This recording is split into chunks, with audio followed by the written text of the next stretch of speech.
Okay, so I'm here with Aaron, former client, and we're just going to talk a little bit about kind of some of the work that we did together. So could you tell me a little bit about yourself, kind of what you did, your role at Onchain, like while we worked together?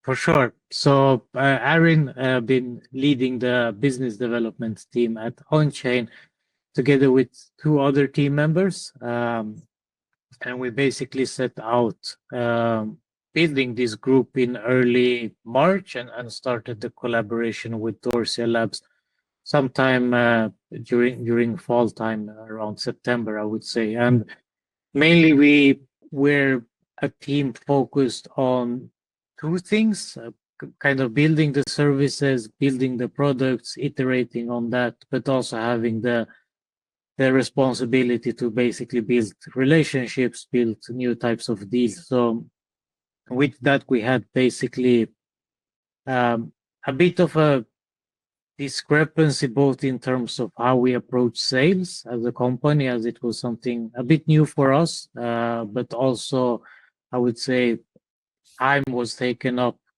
by building these different types of products. So working with Dorsia Labs really opened up the opportunity for us to do these things in parallel. So having the outreach working in a more or less automated way and allowing us to have conversations with clients while we are basically building at the same time. So I think that's where the need came in, and also seeing that we weren't getting any specific calls individually, as usually the time that was needed to be spent on that was allocated to building the product. So it was always the first thing to let go. So having Dorsia Labs and you coming in and really picking up this momentum when it comes to the outreach was a big support for us. Okay. And can you, thanks for that. Can you tell me a little bit more about kind of, what your offer was and what you guys were specifically offering? For sure. So basically, we were offering research services to B2B clients, both in the Web3 sector and the Web2 sector, mainly in terms of transitioning.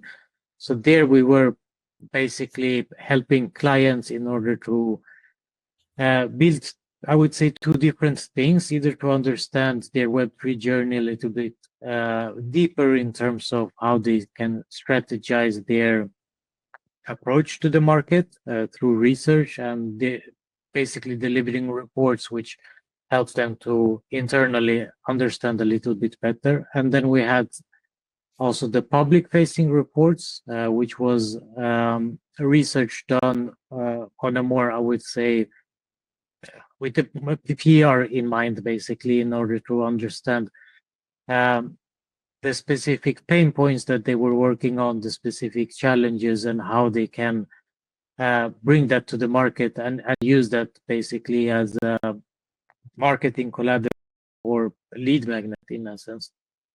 Got it. And can you talk a little bit about kind of what we implemented? Kind of what did we actually do for you? Like what kind of channels did we do? Kind of what was our solution?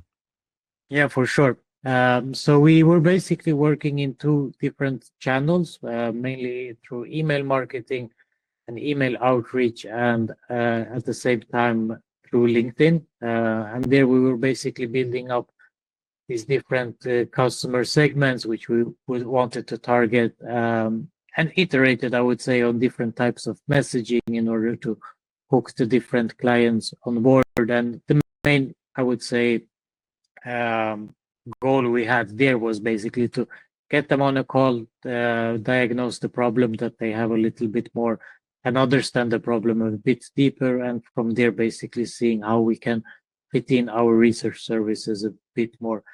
So we had that on LinkedIn, and at the same time basically doing outreach through email as well. Mm-hmm. Okay. And can we talk a little bit about kind of what were some of the results? Like what did we actually do for you guys? For sure.